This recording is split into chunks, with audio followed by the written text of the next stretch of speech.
Welcome back to the Convo Couch, everyone. Pasta Jardula here. And I'm Fiorella. And Johnny Sue is still spinning on the ones and twos, fam. How you feeling over there? There's so much shit going on. I don't know what the world, to tell you. the universe, everything is exploding. Got a great show for you today, ladies and gentlemen. A long show, but we have a lot of great information too as well. So we have a great guest coming on later. So let's just jump right into it. But what we need you to do real quick, like, share, subscribe, all that good stuff. But more importantly, get on over to our Rokfin, Rokfin. It is our #1 platform right now until YouTube explains to us why they are censoring us for whatever reason. I don't think they should anymore, fam. Time Magazine released an article saying there was a cabal against Donald Trump, the evil Donald Trump. So, I mean, it kind of proved us right. The Convo Couch over here. We've been talking about stuff for a long time. But let's talk about your favorite person out there right now, other than Nancy Pelosi. This is a little bit... Wait, what are you talking about? I was going to talk about Neera Tanden. Oh, we're not talking about Neera Tanden first. Okay. But that's right. Oh, we're not. That's right. But there's just a lot going on. There's massive censorship. I just want to remind everybody to please share, like, and subscribe. Still hit the bell on YouTube, but also go over to Rokfin and join in on Rokfin. It's free and it's doing really well for us. You can tip us there. You can also tip us via the Streamlabs. We're still censored. We're still demonetized. We are still unaware of what YouTube wants us to do regarding our harmful content. And we are going to continue fighting this because it's completely wrong and unfair. And, that's the way it is. So, fam. Yes, I meant to say your real favorite person. We're going to talk about Julian Assange, but speaking about Julian Assange and everything, today on Rokfin, the best Super Rays, 2 of them, are going to get this beautiful shirt today. But we have it in blue coming in. Defund the Pentagon. Awesome shirt. Johnny made the design, and we're going to get you it out there for the best Super Ray today, which is the tipping mechanism over in Rokfin, because you guys have been so great to us. We really do appreciate it. We want to give some love back to those people who are giving love over here. So, fam, we'll talk about Neera later. Let's talk about your real favorite person. Possibly, I think you're a big Julian Assange fan. Are you now?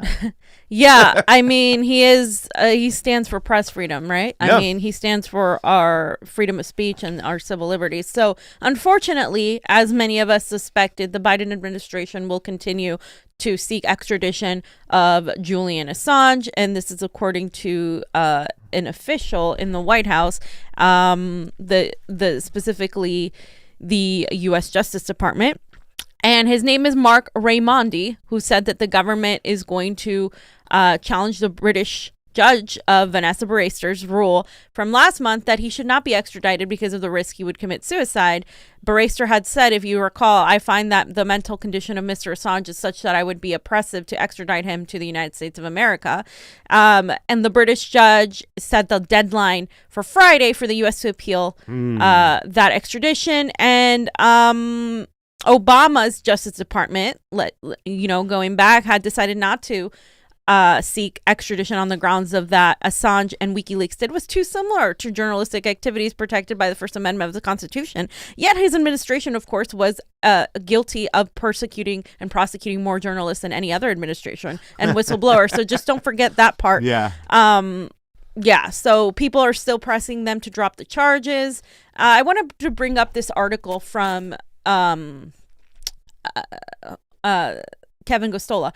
And this Assange prosecution, he's talking about how there is the continuation, but he also refers to this document. This document is a specific document that is basically it's going to show you exactly what is going on behind the scenes. Did you have anything to say before I continue? No. Keep going, girl. I'm listening to everything. I would just do the little kind of echoing what you're saying, putting a little bit more boom on it too as well. It's no surprise that Joe Biden is continuing this. Right. Hillary Clinton, it's the same party. Hillary Clinton wanted Assange droned. So we also knew that there was no chance when Biden got in, the little chance we had for him being pardoned or charges dropped, we thought maybe would be with Donald Trump because the intelligence apparatus kind of pissed him off. It didn't happen. He's went out like a little wussy cuck. But we knew for a fact that when Biden administration got in, it would just be more of the same of the can't we just drone him kind of mentality. So here is Biden continuing on that same policies. Yeah, so I just want to remind everybody, just a day ago or now 2 days ago, a coalition of civil liberties, press freedom, and human rights groups, including the American Civil Liberties Union, or the ACLU, Amnesty International, Center for Constitutional Rights, Committee to Protect Journalists, Fight for the Future, Freedom of the Press Foundation, Human Rights Watch, PEN America, Project on Government Oversight, Reporters Without Borders, etc., signed a letter demanding that Biden dropped the charges against Assange, and they said the indictment of Mr. Assange threatens press freedoms because much of the conduct described in the indictment is conduct that journalists engage in routinely and that they must engage in order to do the work the public needs them to do. The letter to Acting Attorney General Monte Wilkinson declared, journalists at major news publications regularly speak with sources, ask for clarifications or more documentation, and receive and publish documents the government considers secret. And in our view, such a precedent in this case would effectively criminalize these common journalistic practices. This is why Assange is so important. So let's go down to Jonathan, let's go to the PDF that I have there. It's in case you haven't seen it, here it is, folks. The National Counterintelligence Strategy of the United States of America for 2020 to 2022. Of course, this is a new administration. If you scroll down, I'm just going to go over some of these things really quickly.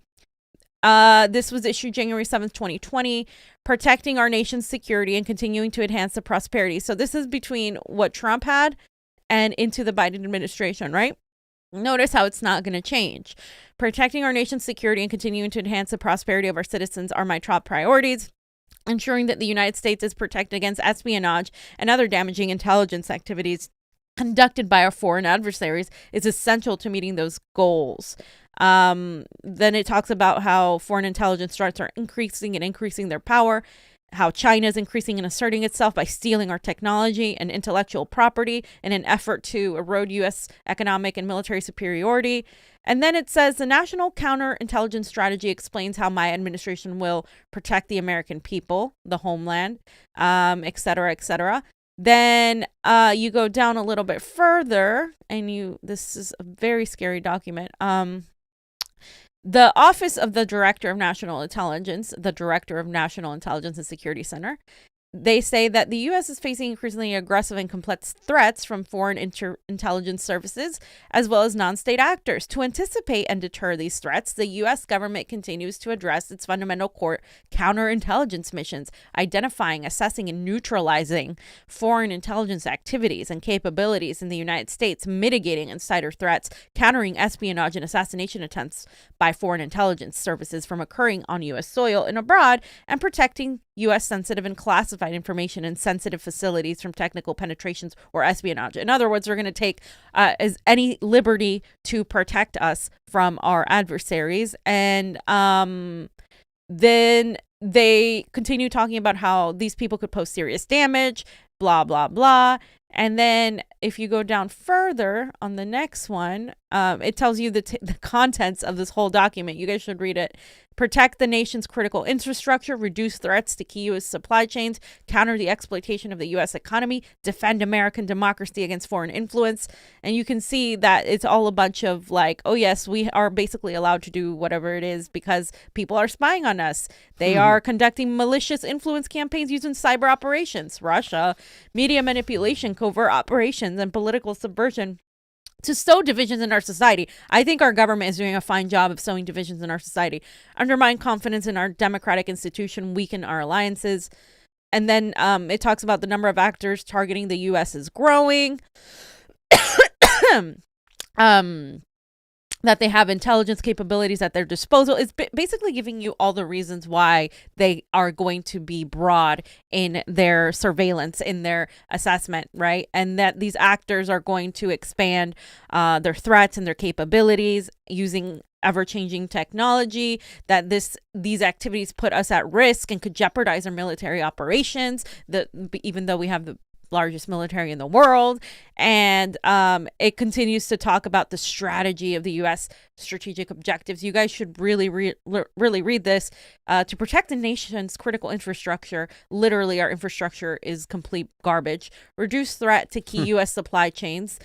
Counter the exploitation of the U.S. economy. You can see defend American democracy against foreign influence. This one, of course, is one that's often used, like we're going to spread democracy. We're going to spread humanitarian aid, defend the United States against foreign influence, to protect our institutions and preserve our cultural openness.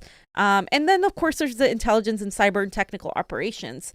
And you guys can see the rest of that. And like I said, you guys could read this, but they go into detail about each little thing. But under the counter of exploitation under the Defend American Democracy Against Foreign Influence part, if you go down to meet this objective, it says the government will advance our counterintelligence capabilities and activities to detect, deter, and counter foreign influence activities. Just a little longer.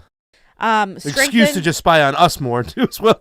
To kind of expand that a little bit. I'm sorry. Go ahead. Yeah, strengthen partnerships across the U.S. government departments and agencies with state, local, tribal, and territorial governments and with private sector. So they're going to strengthen their partnerships with the private sector. They're literally telling you that they're going to do this to deter, away from any sort of damage to democracy. And they're going to have deepening existing and develop new foreign partnerships. And that means, of course, with our allies who are completely awful, just like we are. And then, of course, then they go into talk about how they're going to meet the objective of countering foreign cyber intelligence. And they say to meet this objective, the U.S. government will advance the integration of counterintelligence, security, and cyber communities to better detect, deter, and counter the threats from foreign cyber actors. And develop, train, and retain a cadre of cyber counterintelligence and technological security experts. So they're going to have their own minions that they train specifically for this. And then they're going to enhance our cyber counterintelligence toolkit. So again, make sure you read this. This is really key here. They're going to increase information sharing as well. And it's really crazy. So why'd you show this? Because this is telling you exactly how they plan to continue the policy of the Biden administration, the strategy to countering basically any sort of what they say is a threat to our democracy, a threat to our interests and our allies' interests. So this is what the document they're going to use, because this is the DNI. This is straight from the National Counterintelligence Strategy all the way until 2022. So this is from Trump to Biden. So this includes the Biden administration and the Trump administration, proving that you have a new boss, same as the old boss. Yeah. There's Absolutely. nothing will fundamentally change, as Joe Biden has said, specifically regarding the core of the national security state. The national security state doesn't change. You may change the puppet presidency, but the national security state remains the same. And I urge everybody to read this, because if you read this, this is one of the scariest books you will read, because it's really not that long, but it literally tells you, if you know how to read CIA language, it literally tells you in very platitude, very uppity fluff language that they're going to do whatever it takes to continue the prosecution of journalists, of whistleblowers, and they're going to do it under the guise of protecting American democracy and American self-interest. Yeah, So, I mean, I just want to add to the validity that they always tell you what they're going to do with all this shit and stuff, and you just got to go out there and seek it out. Right. They also always tell you what they've done. Yeah. So I mean, I just want to add to the validity of that right now. When you look at this, they're giving you the playbook. You just got you got to decipher it a little bit more. You got to translate it a little bit more. You got to read between the lines. But everything they say over there just means less personal freedoms and more power from the intelligence apparatus. And a lot of that shit in there, fam, that you brought up is scary. It's scary. And they always kind of sprinkle in that little foreign kind of thing. Because at any time, if they have a problem, or if they get caught with their hand in the cookie jar, or if they're doing something nefarious, it's always the foreign actor. Right. It's always the foreign actor. Yeah, and reading that, you can see that they could bring up another Russian interference. They talk about China. They talk, they document, they talk about Russia, Iran. They talk about, all of our enemies, foreign and domestic. So that's part of it as well. Yeah. So we'll be looking out to see what else happens with Julian Assange, as it is very pertinent to us and what we're doing. And I know Action for Assange will be at DC in March 17th. We're also going to try to be out there with them. But please continue supporting the calls for Julian Assange. He should not be in prison right now, especially Misty, right? when we have, yes. She's been putting like those calls on. I'm sorry to interrupt. I just want to say that Misty's been kind of blasting like, all right, this is another big push. Let's go. Let's make this push work. Let's make this push count, get it out there, whatnot. Piggybacking on some of the higher profiles out there that say free Assange. Let's get it out there. Let's get the news out there. Let's not go away with this. It's so important, fam. I mean, especially what we see what's going on right now. They silenced Julian Assange. There wasn't a backlash from the general public. So what are they doing? They're silencing everybody across the boards. You know what I'm saying? And, exactly. And a lot of the information's coming out and talking about what Jack Dorsey did with the whole Post article about Hunter Biden and had people known. You know what I'm saying? What they did, I mean, it's just, we have to fight for our personal freedoms. We have to fight for press freedom. You know what I'm saying? Because the press is what's supposed to keep the government in line. And if we remove that, then we're going to have a government run wild, and it's already running wild, fam, right now. We really knew what Joe Biden was about when it came to Julian Assange, and this isn't a surprise to me, but I'm glad you kind of laid it out there. There's the blueprint, ladies and gentlemen. Yeah, so read the blueprint. It's up.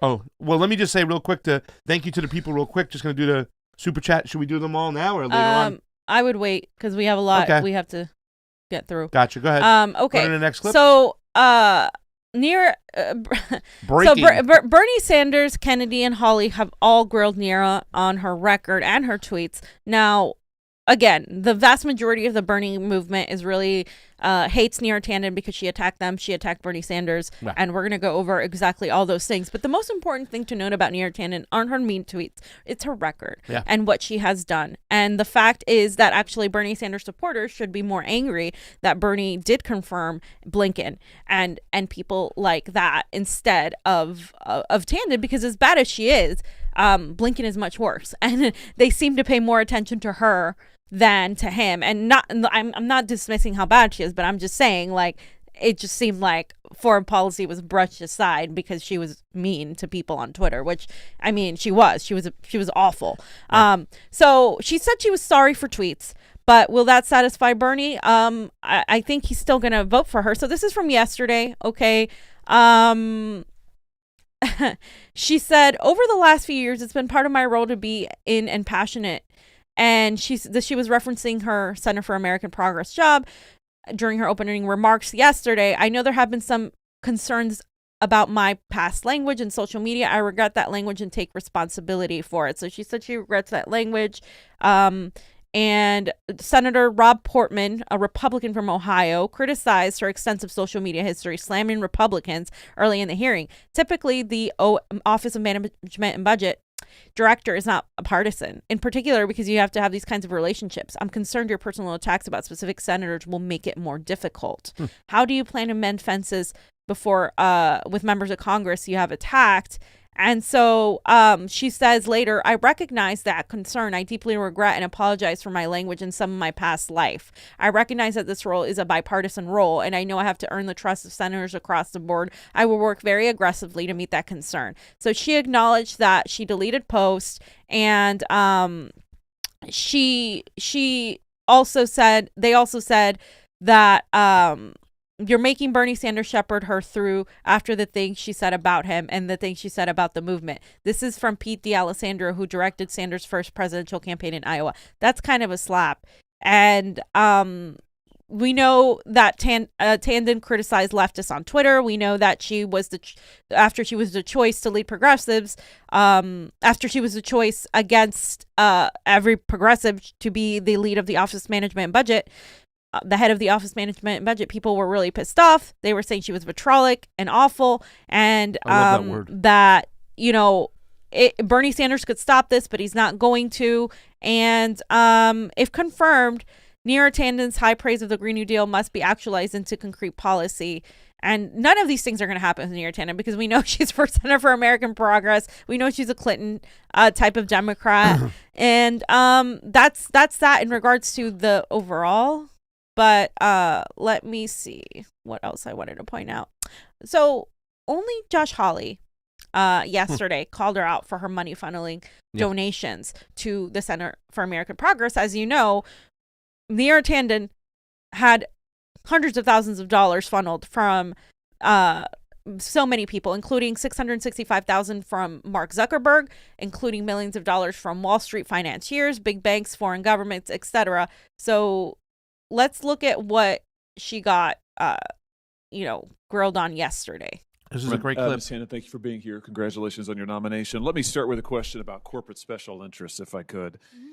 This question relates to your broad view, I think, of the economy and society. Let me just ask you, do you think that Wall Street and big tech companies have too much influence in our economy and society today? Yes. I'm glad to hear you say that. I agree with you. And I've talked for years now about these concentrations of power, how they stifle competition, hurt small business, and ultimately hurt working people. I want to ask you about a report from the New York Times and other outlets suggesting that you solicited tens of millions of dollars in donations from Wall Street and Silicon Valley companies as president of the Center for American Progress, including very large contributions from Mark Zuckerberg. I understand that in early 2019, Senator Sanders actually wrote to your organization suggesting that these corporate interests may be inappropriately influencing your work. Can you just give us a sense of how you will, if you're confirmed as OMB director, how you will advocate for working people, given this history of soliciting tens of millions of dollars from the biggest and most powerful corporations on the planet? Senator, the role of OMB is to serve the public, and I am 100% committed to that role. And let me say that, just to be clear, I believe that the Center for American Progress took funding from the Chan Zuckerberg Foundation, not Mark Zuckerberg directly, but I completely take the point about concerns about funding. And I can commit to you that I will always uphold the highest ethical standards. I will work with career folks at OMB to make sure I do so, but I will also say that no policy or position I have taken has been determined by the financial interests of any single person. $665,000, I think, from the personal foundation of Mr. Zuckerberg. Millions of dollars from Wall Street financiers, big banks, foreign governments, Silicon Valley, $1 million from the managing partner at Bain Capital, $2.5 million from the UAE. That was between 2016 and 2018. Given this record, how can you assure us that you'll work to see that these Silicon Valley and Wall Street firms don't exercise undue influence, frankly, influence that they've already got in the making of government policy and the control of our economy? I mean, how can you assure us that you're going to be an independent actor when you've been so close to them to have raised so much money over all these years? I really appreciate that question, and I would say I and the Center for American Progress aggressively take on the role of Facebook and tech companies, called for higher taxes on companies, regulations of Wall Street, financial transaction tax. I'm proud of the record of the Center for American Progress and policies that will limit the power of Wall Street, limit the power of tech companies. I would welcome the opportunity to talk with you and work with you on those ideas, because I do agree with you that corporate special interests have too much power in our discourse. And so whether it's a financial transaction tax or other proposals, obviously I take on my role as OMB director would be one in which I follow the tax policy of the president. But it is my orientation that we need to rebalance power in our economy, and I hope there are ways you and I could work together in those arenas. Good. I'll hold you to that. Thank you. Okay, so she's full of shit because, she's accepting she took that money. They know she took that money. They know this is what she does. She's highly a Clinton Democrat. She's been completely completely partisan to the Democratic Party. Absolutely. And she also did not apologize for these things, right? She did not apologize for manufacturing consent for war. This is Neera Tanden. Which entities want American troops totally removed from Iraq? Iran and ISIS? That's ridiculous. This is back in January of this past year. And then, of course, the infamous Libya, the Libyan comment that Neera Tanden said Libya should pay us back with oil revenue. You guys have seen this many times after Faiz Shakir noted how perverse it was to first bomb. And Faiz Shakir is no innocent lamb either. But, Neera makes him look like a little lamb. She said, we have a giant deficit. They have a lot of oil. Most Americans would choose not to engage in the world because of the deficit. If we want to continue to engage in the world, gestures like having oil-rich countries partially pay us back doesn't seem crazy to me. Yeah. So, I mean, this is disgusting. WikiLeaks. Thank you, WikiLeaks. There it is. There's her face. We have a giant deficit. They have a lot of oil. This is Neera Tanden, the nominee to Office of Management and Budget. And she said this back in 2011 is when she said this back, right? Look at that smile, fam. How can you say no to that smile? She's going to change, right? Come on, fam. She's going to change. And it's the same excuse. Yeah, thank you so much. I took the money, but blah, blah, blah, blah, blah. I said these things, but blah, blah, blah, blah, blah, blah, blah. Like, they never are accountable for anything. And these are the same people who are screaming unity, unity, unity. They don't want unity. They want you to just shut up and get in line. They want you to shut up. So Andre Stackhouse said, as someone who worked hard on both Bernie Sanders campaigns and witnessed firsthand how Neera Tanden treated his supporters, their policies, and their ideology, it would be deeply disappointing for him to vote to confirm her nomination. Her political record would be reason enough, but her personal animosity for grassroots activists makes her doubly unfit for the position. But, Glenn Greenwald had a really great article and a few great tweets. So he said, none of this matters. The only person who can stop Tanden's confirmation is Bernie Sanders. And to do that, he'd have to defy the Biden administration by blocking the person who has done more over 6 years to smear not just him, but his avid supporters as racist and misogynist. I mean, we were all there when she was doing that.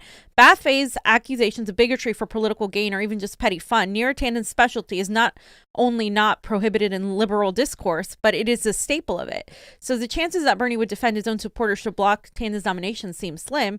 Also, that Tanden spread one of the most toxic conspiracy theories undermining the faith in our sacred democracy, that Hillary won in 2016, but Russian hackers switched her votes to Trump tallies won't matter either to those who hate disinformation. So let's go over his Substack. I have some specific things I want to go over just to remind everybody who Neera is, because we're going to be talking more about her. As her tenure of when she was Center for American Progress president, she accepted millions of dollars, like we said, from the UAE, which built Dubai and Abu Dhabi using slave labor. So if you care about intersectional fascism, she's your girl, because she's a woman of color who abled building via slave labor. Then, of course, she had massive donations from Facebook, Google, Microsoft, JP Morgan, the Waltons, etc.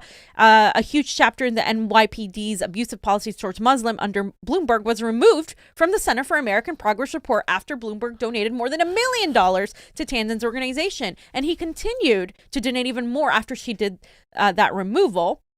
Tanden also joined numerous Democrats in encouraging the Electoral College, and this is hilarious right now in retrospect, to ignore their state's votes and refuse to elect Trump as president. She was, of course, key to promoting the hashtag resistance and the argument that Trump's violations of the annulment clause precluded a college win. She insisted Hillary lost because of Russia, claiming that Russians did enough damage to affect more than 70,000 votes in 3 states, and she was not only one of the first to push the Steele dossier's claim that Russia held blackmail power over Trump, but also one of the last to do so.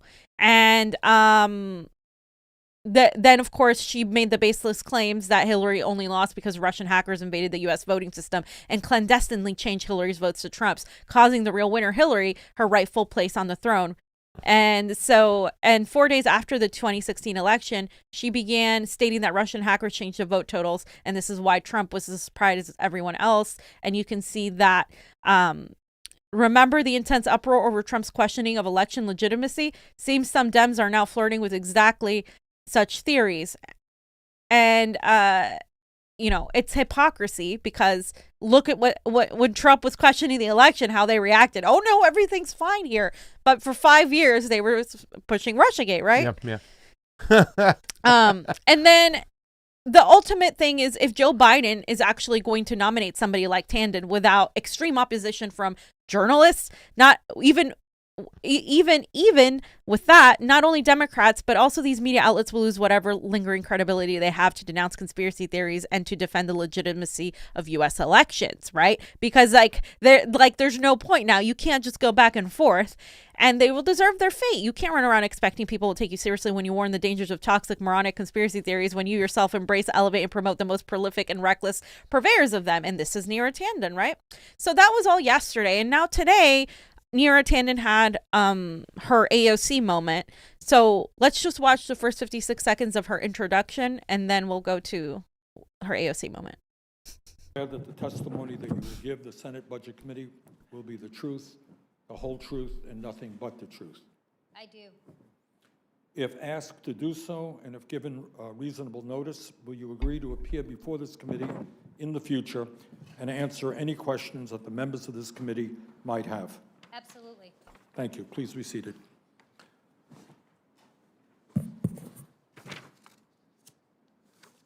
Now it's appropriate for you to give your opening statement. Thank you, Chairman Sanders, Ranking Member Graham, and members of the committee. I am humbled and honored to be here today as President Biden's nominee to serve as Director of the Office of Management and Budget. Chairman Sanders, I am grateful for your visionary leadership, and Ranking Member Graham, I look forward to working with you if I have the privilege of being confirmed. Okay. Chairman Sanders. I'm sure she had a hard time saying Chairman Sanders. Your leadership. I am grateful for your great leadership after she got done destroying him, right? Let's go to 528 where she starts. Let's listen to a little bit because I can't listen to very much of this, guys. I will have an aneurysm. Or AOC moment. And a bit embarrassed as we stood in line and my mom was using food stamps instead of money. I never dreamed that I would be sitting in this august room with great leaders like all of you. I am so incredibly grateful for the opportunities this country has given me, and I am profoundly honored by the possibility to serve and to help ensure that we provide real opportunities for those who come after us. Thank you. Okay. So there she is saying, all the shit she needs to say. And it's gross because if you've been following who Neera Tanden is, this is disgusting. She shouldn't even be nominated. She shouldn't even be anywhere near that. But in Washington, it doesn't matter about what you did. It's who you have a hold over, how much power you have, and how you can get around it. That's what matters. It's not about the defeating corruption. No, you can be corrupt and still level up in that way. So everything but an ignorant slut, right? This is the exchange between Sanders and Kennedy and Neera Tanden, where Kennedy said, "You called Senator Sanders everything but an ignorant slut." Let's hear some of this. Answer. I have to tell you, I'm very disturbed about your personal comments about people. It's not just one or two. I think you deleted about 1,000 tweets. And it wasn't just about Republicans. And I don't mind disagreements in policy. I think that's great. I love the dialectic. But the comments were personal. I mean, you call Senator Sanders everything but an ignorant slut. That is not true. And Senator. when you said these things, did you mean them? I wouldn't have said ignorant. Senator, I have to say, I deeply regret my comments. I understand that, but And when I you feel said badly them, did about you them. mean them? I understand you've taken them back, but did you mean them? I'd say the discourse over the last 4 years on all sides has been incredibly polarizing. I'm asking about yours. Did you mean them? I really feel badly about them, Senator. Did you mean them? I feel badly about them. Did you mean them when you said them? I mean, I would say social media is I've Did heard you a mean them terrible when you said discourse. them? I feel terribly about them. Did you mean them when you said them, or were you not telling the truth? I mean, I feel badly. I look back at them. I said them. I feel badly about them. I deleted tweets over Are you saying that because you want to be confirmed? No, I felt badly about them and Did you deleted mean them when you said them? Senator, I must have meant them, but I really regret them. Okay. So I want to. she wouldn't, as you noticed, she wouldn't admit if she meant them. She did mean them. She meant every word, and you can tell because she wouldn't admit that she meant them. Fam, we're mitigating damage here. Stop. Yes, we mitigated so much damage. So then, of course, this is what Sanders' response is to that. I want the record to reflect that I did not call Senator Sanders an ignorant slut. Okay? Thank you. I don't know how I should take that, Senator Kennedy, but Senator Kane. I want the record Okay, to reflect. so Neera was also asked about nuclear waste. And this was at the confirmation. She was asked about the problem of nuclear power, right? And this is her answer.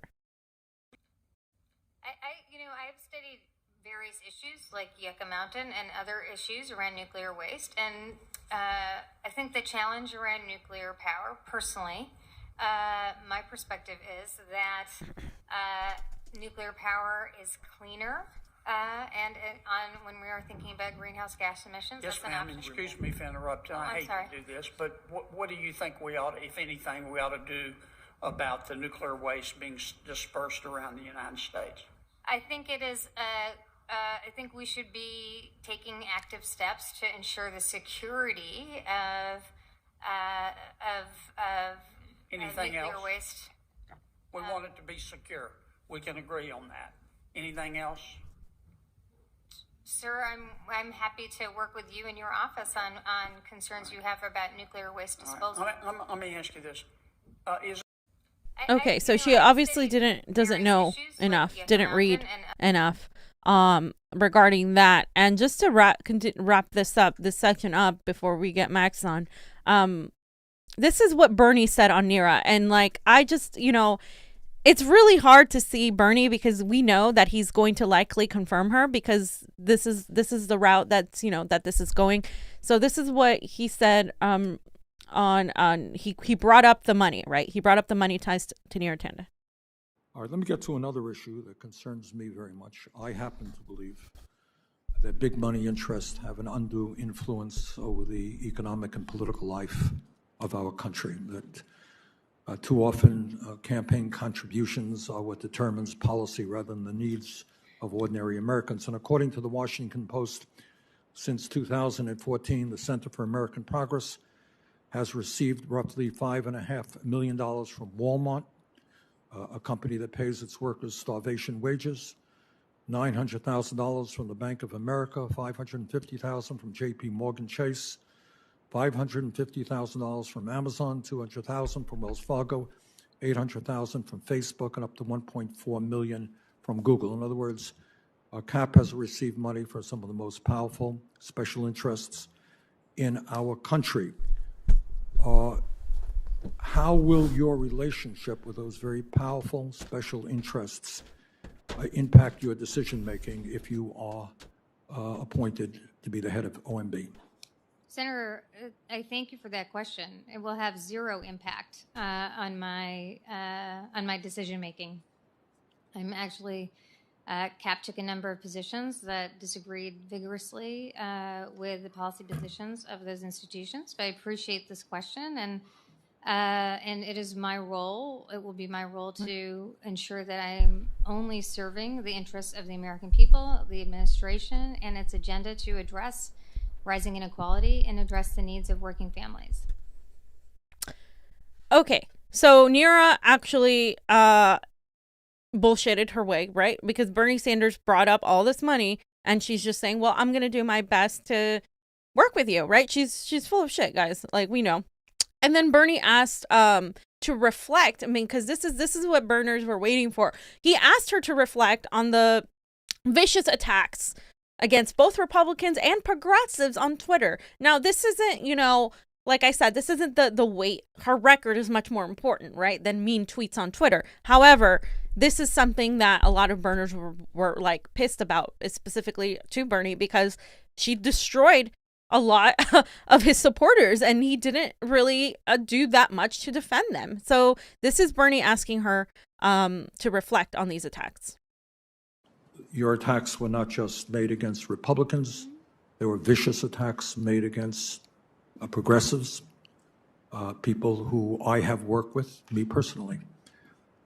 So as you come before this committee to assume a very important role in the United States government, at a time when we need serious work on serious issues and not personal attacks on anybody, whether they're on the left or the right, can you reflect a little bit about some of your decisions and the personal statements that you have made in recent years? Yes, Senator, I really appreciate that question, and I recognize that my language and my expressions on social media, caused hurt to people, and I feel badly about that. Your attacks were not just made against Republicans. There were vicious attacks made against Okay, so she obviously says she regrets and is going to reflect, but really she never personally actually said release a statement to Sanders. She never denounced the anti-Semitic attacks she made to Sanders. She didn't do any of that stuff, right? And let's go to what this is overall, because Glenn had a really great summary about all of this. Like, this is, this was an exchange. He said this is a fascinating exchange on multiple levels, grilling Neera about her years of servitude to and huge money from Wall Street, Silicon Valley, and Gulf state despots should be Bernie's role. We'll see if he fulfills that. This will not cause her even one Democratic Senate vote. Not one. Just remember that the next time a similar scandal with different politics arises. So again, remember this part. The Center for American Progress staff was shocked after Neera Tanden named the anonymous harassment victim in all staff meeting. This meeting came after BuzzFeed News reported the allegations of sexual harassment and retaliation against those who reported at the Progressive organization. People audibly gasped when she did that. So she outed a sexual assault victim in a public meeting. And also, of course, like we mentioned before, the NYPD under Bloomberg had disappeared under from a major CAP report about the anti-Muslim bias after Bloomberg gave her money, and that's part of it. So just to recap, right? Neera's conduct is not confined to bad tweets. It's bad, it's ugly, it's nasty. We all lived it if you were a Sanders supporter, if you were a progressive. But she also punched her own employee, outed a victim of sexual harassment at Center for American Progress, and falsely vilified Sanders and his supporters as racist and misogynist on TV. She proposed stealing Libya's oil to pay for the U.S. So that's also part of it. And Neera will be confirmed, he says. I'll be shocked if Bernie doesn't vote for her. And I hope she is. Anyone who replaced her would be just as bad in the standard way she's bad. But watching Dems confirm her after everything she said and done shows that what frauds their values are. So that's that. All right. Do you have No, go ahead. Good stuff. No. I mean, Max, we're almost there. Is he there? I mean, did you send him the email? I sent you. It's in the doc. Okay. Should I read some super rays and stuff? Or yeah, give me a second. I'm going to read this last tweet from Cenk Uygur. Yeah. And he says, any reporter that takes Republican complaints about Democratic tweets seriously is also a massive joke. This comes as close to being born yesterday as possible. These people defend Trump through all of his tweets. Really? Are national reporters that gullible or disingenuous? Here's Cenk Uygur defending Neera Tanden in an effort to own Republicans because he has to keep that whole ploy that Republicans are bad and Democrats are good. And this is fucking ridiculous. I mean, this is like even Republicans are going after Neera Tanden, knowing her record, knowing how vile she's been. And here comes Cenk Uygur to really side with Neera Tanden just because he hates Republicans. So, that's part of it. So go ahead. Well, it's also the people who gave him pay his check, right? The Katzenberg Exactly. I mean, there's a Neera Tandenite, Clintonite people. So, of course, he's got to take that hard line that he always takes. Okay, so we got some super All right, rays here. let's do some super rays over here. Ladies and gentlemen, thank you so much. It's appreciated. We have 61 watching on Rokfin. I can't thank you guys enough. We need 100. You guys have been building. We got to get to 100. But, man, you guys have not let us down out there. You've been joining Rokfin. You've been sending love over this way. We want to keep those numbers going. We have 155 subscribers. We want to get it up even more. So help us out. Our goal is to get to 200 by the end of the month. So help us get there. So let's get to the super rays. All right. Let me start from the beginning because there's a lot of people over here. Thank you so much for these super rays, by the way. They really do help out. Kristen, 777 fam. In poker, we call it hockey sticks. We love that one. Love your work, guys. Keep it up. Thank you, Kristen, 7777. Darcy Clark. Did I say too many sevens? Yeah. 3 sevens. All right, I turned that off. Sorry. Darcy Clark, where you at? The Convo Couch got some love from Darcy Clark. Thank you so much. Fred Edwards, if any of the committee senators are serious about threats of foreign influence in U.S. elections, they must #reject Neera. That's a great hashtag. She already bragged about helping foreign governments, but I think they won't. Well, because they only care about certain foreign governments, not all of them. Well, it all went away, fam.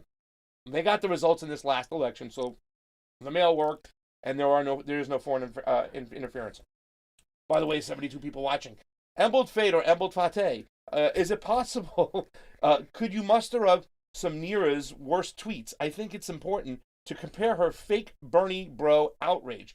Neera's use of Twitter and race She deleted is them. disgusting. Using minorities to shame others, as Neera suggested, is disgusting.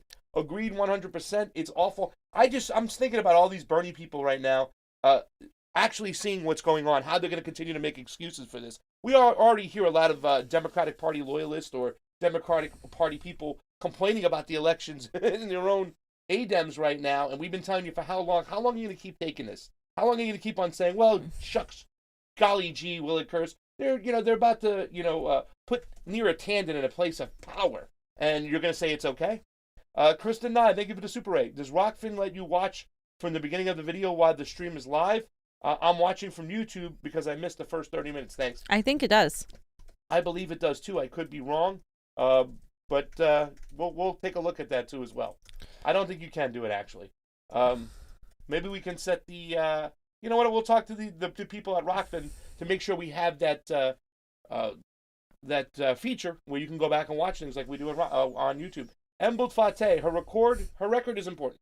Libya was my awakened moment, but mainstream media made Bernie Bros and Twitter a big deal. Neera embodies all of the things they pretend to care about. All of the things they pretend to care about. She sure does. And we also have Franklin Walbrown. Thank you from Washington and Roar Media. Your brothers and sisters of the Federation of Independent Media. What's up, Franklin? Good to see you. Shout out to Roar Media. Thank you. Gloria Jones, St. Bernard already confirmed Blinken and Haynes. Yes. Two people arguably worse than Neera anyways. I can't stand progressives fawning over him still. Yeah, it's weird that they are still fawning over him. I 100% agree with that statement. We're going to talk more about that. In Vegas, when we were coming back, and Steve and her were going over there like, enough with the praising of Bernie Sanders. Well, it's his mittens.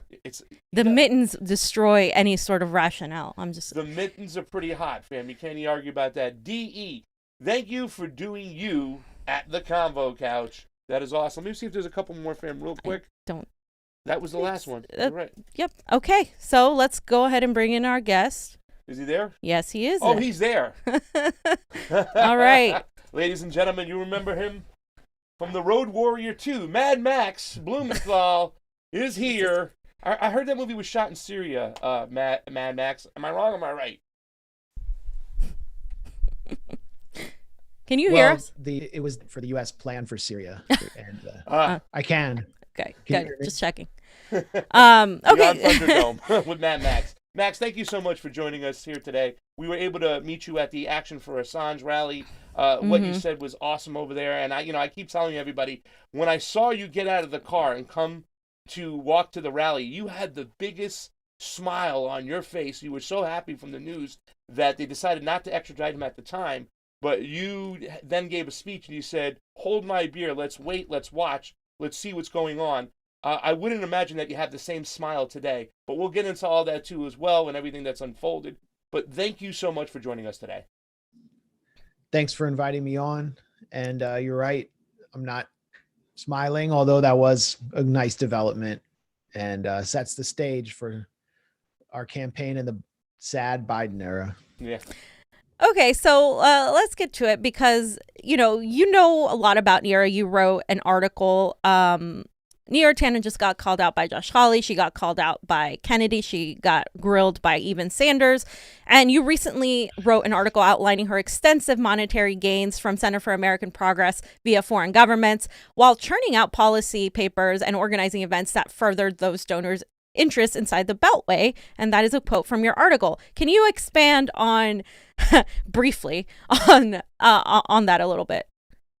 Well, Josh Hawley, and it's sad that it had to be left up to a character like him, and Bernie Sanders, it was actually only Hawley, brought up the millions of dollars in donations that Neera Tanden raked in to the Center for American Progress from the feminist bastion of the United Arab Emirates. She puts feminist in her Twitter bio. And they were raking in donations from the UAE for years until it became a problem in the media, and the New York Times started going after them for it. And then they stopped taking donations while Neera's underling, Brian Katulis, who's sort of like the foreign policy director of CAP, he was holding meetings with the UAE's top lobbyist in Washington behind the scenes. So the relationship continued. And you know what made it such a sordid relationship wasn't just that they were taking money, they were also producing policy papers which infected the Democratic Party's foreign policy establishment with this kind of pro-Saudi, pro-UAE tendency. And the policy papers that they were pushing, I mean, they might as well have been press releases for Mohammed bin Zayed, the crown prince of the UAE. In fact, Center for American Progress with Neera Tanden organized a panel to roll out the Middle East policy they were recommending for the Democrats. And on the panel was Youssef Otaiba, the UAE's ambassador in Washington. And he praised them for this policy paper. This is in 2016. He's like, this is a great paper. This is right when the worst humanitarian crisis in the world was beginning, man-made, in Yemen, that the UAE was a part of, the destruction of Yemen. And he said, I love this paper. It was great. It turned out that one of the people who helped write the paper for Neera Tanden's think tank was a former employee of the United Arab Emirates embassy in Washington, who worked under Otaiba, who was basically kicking in millions of dollars to the Center for American Progress's coffers. So this is a corrupt pay-for-play operation where Neera Tanden was basically shilling for one of the most anti-feminist, repressive, brutal governments in the world that was helping to drive the worst humanitarian crisis on the planet today in Yemen. And it doesn't stop there. I wrote about the pay-for-play relationships with the government of Japan, with the government of Taiwan, which, you know, you think, oh, those are just good US allies and they're innovators. But what they're paying for is a more hardline militaristic policy towards China, a new Cold War with China, and more weapons sales. And then, you know, you look at CAP fellows. Who are their fellows? They have a number of people who used to work in Raytheon or Boeing, or who went from CAP to join the board of these arms manufacturers. So that's part of the bottom line there. And then finally, what I wrote about was how Neera Tanden worked to get an audience with Benjamin Netanyahu, who's completely aligned himself with the Republican Party, you know, someone who should be seen as an enemy of any partisan Democrat, in order to bring in donations from pro-Israel donors and to get rid of anyone working within that think tank who dared to criticize Netanyahu's drive to war with Iran. Yeah. Well, I mean, you listed all these reasons over here right now, and it's obvious, you know, that it's pretty bad when it comes to Neera Tanden. And when it comes to burners, I know it's kind of like a sore subject for them. But is this nomination, if it gets through, is it worse than Sanders voting to confirm Anthony Blinken, Haynes, maybe Lloyd Austin? I mean, what are your thoughts on that? Well, we knew who Bernie Sanders was coming into the 2016 race, and I was very supportive of him. You know, I thought the U.S. is a very conservative country. The political system is limited. It's there to, you know, prevent candidates from providing any material change to their constituencies. And Bernie Sanders comes out of nowhere. And I thought, you know, this is a challenge to Hillary Clinton and the Democratic establishment. That's refreshing. But we knew who he was. We knew that although he didn't support the Iraq war, he supported a lot of the destruction of Iraq that preceded the Bush administration under Clinton. He supported the war on Yugoslavia. He supported the war on Libya. And he was very anti-Palestinian until he realized in 2016, like, hey, my constituents, my base, don't want me to cheerlead for Netanyahu. And maybe I could actually win Michigan because there are a substantial number of Arabs and Muslims there. So he changed his tune, but we knew who he was. We knew he wasn't going to be the kind of figure who would stand up to a warmonger like Tony Blinken, who was, you know, just basically actively responsible, not only for these wars, for many of these wars, but for actually going to Saudi Arabia and coordinating arms sales to destroy Yemen, you know, coordinating sales of bombs that would be directed at school buses full of Yemeni children, literally. And then, you know, when he was out of government, he went to work for this sleaze operation called West Exec Advisors, where they basically advised big tech companies on how to get contracts with the Pentagon, and also worked with companies that were active in Saudi Arabia. So I didn't expect Bernie to stand up to Blinken. I mean, that was just classic Bernie. Yeah. But Neera Tanden, I mean, if he raises a mitten for her, that would just be the ultimate the ultimate just the death blow of whatever's left of the kind of semi the barely breathing corpulent remains, the carry-on of his movement that's been stomped on again and again by him. That'll be the end of it, because what she represents to his movement is the encapsulation of everything that drove them to get out and organize for Bernie in the first place. Not just the corruption and sleaze of Washington, but the condescension and sheer hate that neoliberal Democrats have towards anything to their left, or any young person who dares to say, well, you know what? We actually got shafted in the Obama era and we're not going to take it anymore. And she just gets in their face on Twitter. She personally goes after people, even unprovoked, and tells them how much she hates them. She works to get them fired. She worked to get Matt Brunig fired. She actually goes out of her way to destroy people's lives and make them have unpleasant days, because she represents the toxic sludge of the bottom of the Hillary Clinton world. And so for Bernie to approve of someone like this, it'll just be like anyone who still thinks that there's anything left of his movement after he does that is absolutely delusional. Can I follow up with that real quick? But Max, let's be honest. You see everybody on Twitter. You see the rhetoric. They're going to take it. The Bernie crowd, the majority of people that are sticking with this, they are going to take this nomination and make excuses for it. I mean, at what point do you think these burners, ex-burners or whatever, stop and say enough is enough? Or will they ever stop and say enough is enough? Well, I mean, what is a burner anymore? I mean, how would you define that? I think there are different kinds of people who supported Bernie Sanders, and you have the working class and student supporters who just wanted to improve their material conditions, and they kind of thought he was authentic, reminded them of a real person instead of some like phony wax museum sculpture who gets $300 haircuts. That's maybe why they identified with his mittens too. It's kind of, cute and folksy. You rarely see like real humans in politics anymore. And, I can identify with that. But then you have the professional class. I mean, there was a big difference between Bernie's 2016 and 2020 campaign. Absolutely. In 2020, that's when the money came in. And that's when this whole class of consultants was just feasting at the trough of the Bernie campaign, getting like 6-figure salaries to do nothing. They were bringing in like hordes of spokespeople, comms people. He had this huge foreign policy team. And of course, his lead foreign policy advisor, Matt Duss, who, I've known for years, he did exactly what I expected he would do, which is that after giving Bernie terrible advice on the campaign trail, he went to work for the enemy, and he had always intended to do that. So he was hedging his bets, which meant you're not going to tell Bernie to take it to the media when they call you a Russian agent, or to take it to Biden, because that can throw your future opportunities in peril. So I think that professional class, and then you have the media professional class, and I don't need to name any names, but we know who they are, who are trying, basically the only role they play, they were like the opponents to force the vote. The only role they play is really establishing guardrails to keep Sorry. Don't I'm like, any names. we just met. Yeah, sorry. Go ahead. You were talking about the guardrails. Yeah, the only role they play is to just establish these guardrails to keep disillusioned young people from leaving the Democrats and moving into independent politics or more radical activism.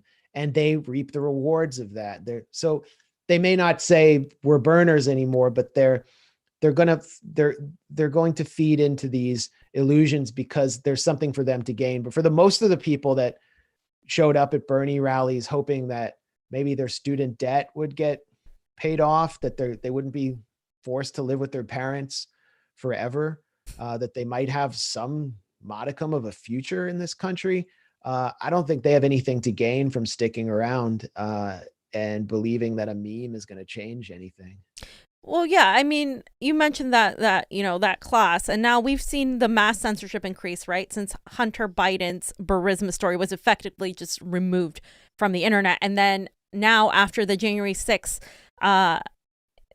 quote, insurrection, where independent media is now censored, demonetized, or shut down. We've been demonetized ourselves further, independent journalists and media are now being framed as Nazis. And I wanted to get your take on that, because now everybody's a Nazi, everybody's a fascist, everybody's a conspiracy theorist. What is happening, and how should independent media proceed as far as anticipating how what's to come? And it seems like it's going down a really dark path that's going to get worse.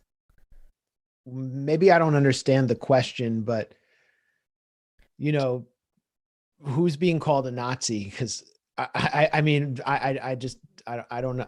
What I see is the word conspiracy theorist thrown around a lot, but yeah, they're just throwing words, accusations around at Jimmy Dore, at several people in independent media, calling them, you know, conspiracy theorists, saying that they're like moving to the right, that they're talking to people who are right wingers. When he interviewed the Boogaloo Boy, everybody was like freaking out. A lot of the left, you know, primarily the managerial class in media, was freaking out. Like, and we're saying everybody's now being labeled a conspiracy theorist, along with the fact that there is massive incoming censorship after the January 6th attacks. Like, how does independent media deal with that? Well, I mean, Jimmy's a good friend and someone I consider an ally, and I just went on his show, and I mean, I'll address the Boogaloo issue directly, and then try to provide some context for the wider web of censorship. But basically, when you see someone like Anna Kasparian or Nomiki Konst, who, you know, position themselves as, and Sam Cedar as, like, you know, Jimmy Dore's enemies, and Jimmy's gone at them pretty hard. They're just exploiting the opportunity to paint him as a quasi-fascist or as a complete dupe for hosting this guy who says he's from the Boogaloo Boys. What was his name? Magnus Penvidia, someone I've never heard of before. Mm-hmm. And it wasn't, I don't actually think they think Jimmy's spreading Nazism or fascism. Right. I think they just saw the opportunity to make him look really bad in the eyes of left liberals and to clamor for him to be censored in this moment, this post-January 6th moment. Right. So Anna Kasparian put up this thread of Boogaloo Boys being involved in anti-police violence around the country, or being accused of it. And I saw others accuse Jimmy Dore of being a conspiracy theorist, which is the language you use to basically, I mean, that is really kind of the signal for the manager to come in from the national security state and big tech and pull the plug, because conspiracy theories lead to QAnon, and QAnon leads to attacks on the US Capitol. That's the thinking. So it's very opportunistic what they were doing, but I think Jimmy definitely played into their hands by hosting this character. And my opinion of him is that this character is not a representative of the right, or someone who speaks for any right-wing constituency that could be seen as a principled ally of people on the left or self-identified socialists. He seems to be more of an anarcho-capitalist, libertarian type who exists in this nebulous political world that is hard to pin down as left or right, just like the Boogaloos. I don't really know what the Boogaloos are. It's hard to understand. One thing I can say for certain is that they are absolutely, definitely heavily penetrated by law enforcement. That doesn't mean that many of them are cops. It means some of them are compromised by law enforcement, just as we've seen with a leader of the Oath Keepers at the US Capitol, or the leader of the Proud Boys, and that they are not only providing information and snitching, but they're also trying to push people towards more radical activity that plays into the hands of the police state.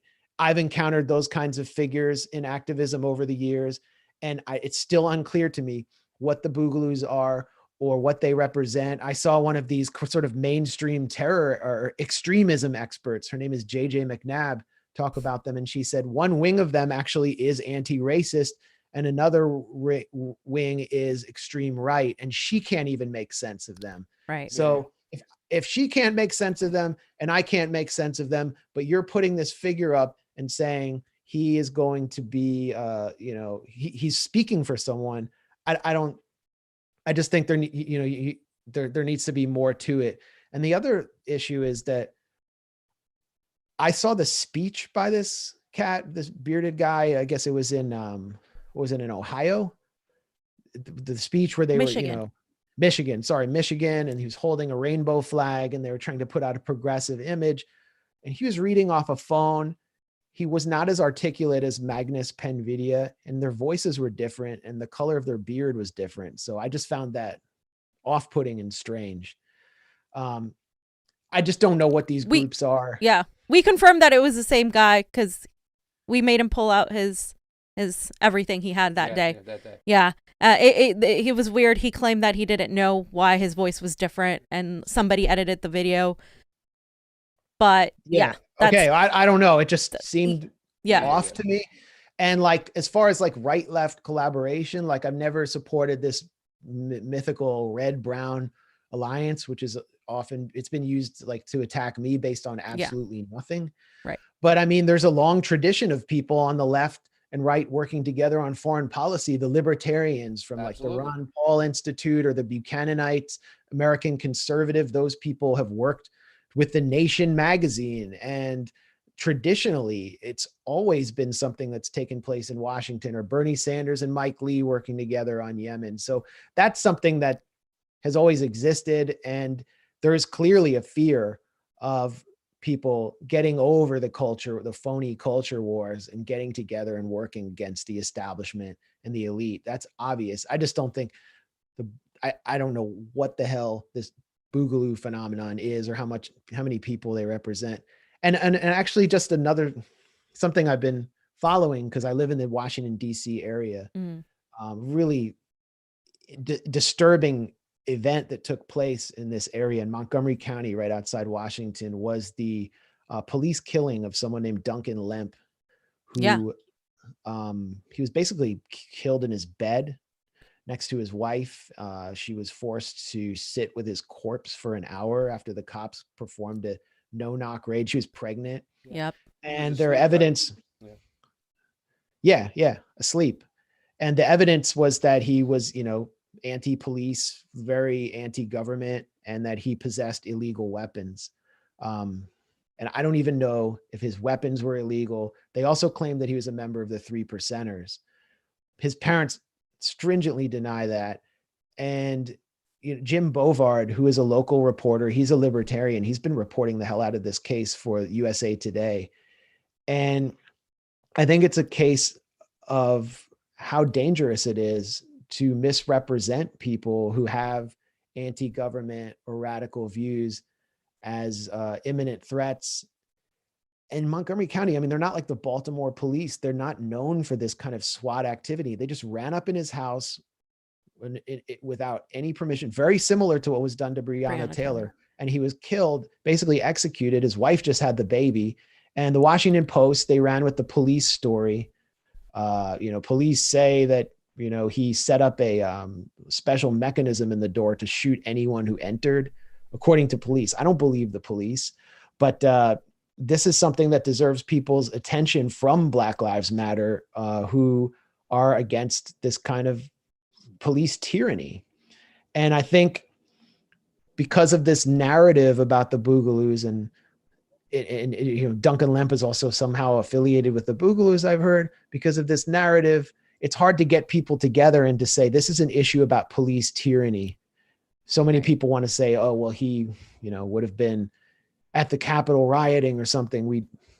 Just to negate the issues of legality, of democracy, of the Constitution, and of human life. So there are so many issues to unpack when it comes down to it. But when you start saying we should ally with the Boogaloos, like, I don't even know what the hell they are. And I'm still trying to convince people on the left, where I come from, that they should stop supporting regime change wars and stop falling for all of these ruses that keep getting put out before them, that, AOC is going to deliver them a progressive future. Like, I'm still trying to convince people in my own world to do the right thing, in my view. I'm still trying to convince people that a new Cold War with China is going to be disastrous. And we're just trying to do political education at the Gray Zone. Like, we use journalism as a tool for political education because people just don't know what the hell is going on. And as you know, in independent media, I mean, what makes someone a threat in independent media is that they're providing an alternative view from the mainstream, which is relying so much on anonymous US officials, the national security state, and pumping up celebrities and consumerism. So that's what makes people a threat. And when you feed into the moment right now where the national enemy is not Al-Qaeda, it's not ISIS, it's not, for once, it's actually not Russia, it's Americans versus Americans, and it's, right-wing extremism, and you feed into that, you're going to put the target on your back that's already there. You're going to make it so much larger. So get ready for more censorship. And if you're willing to dare the censors and play cat and mouse with them, they're going to get you. Yeah. Well, because we don't control these. Sorry to cut you off, no, it's okay. We don't control these platforms. These are not public platforms. No. We don't have free speech here. These are owned by billionaires who get all their contracts from the national security state and their fellow billionaires. So that's the problem here. Well, we mentioned to Ben before, too, to come on over here, Max, to Rokfin, where it's a co-op and censorship doesn't get you because it isn't owned by the billionaires. But I want to stick on this one subject right away while we're talking about this, because I really want to get your opinion on this, because it wasn't just so much about the Boogaloo Boys that we were trying to say unite. I think what the message was, we're trying to show people who think differently than us ideologically still have some things that we can all agree on together and work together. Not just align, but the issues that we can work together. I mean, shortly after, we saw a video of Fred Hampton, the article by Dore, where Fred Hampton worked with the YPO, you know what I'm saying, which were Confederate flag wearing people, who believed in the Confederacy. And then we also had a video of Reverend Andy Chambers, who was a Black Panther, who worked with the Ku Klux Klan in Vegas on a commonality to get a check, a check from the government, because they were all struggling together. Is there something to be said that we shouldn't or should be talking to people who have different ideologies than us? Because there is this faction of the left that says, if you talk to them, if you talk to the Nazis, then you're canceled. Well, yeah, I definitely won't talk to the Nazis. If someone is perpetuating racial discrimination or discrimination on any level, and they're affiliated with violent extremism or any of that, I have no interest. I mean, I see them as an enemy, but if people are being unfairly tarred, then that's an issue as well. The question is, what does talking mean? And I'm talking to anyone who wants to listen right now, and they can make their judgment about me. But what I want to talk about is issues. And I think, yes, everyone can come together and oppose permanent war. They can oppose the US empire. They can oppose Wall Street. They can oppose all of these elements that are opposing us. But then what does solidarity mean? Right. When the US empire is actually projecting in so many ways white supremacy into the global South. And when you say, when you're not showing yourself to be a good ally to people on the other side of the gun, people like Fred Hampton, then those people who are natural allies are going to be suspicious of you.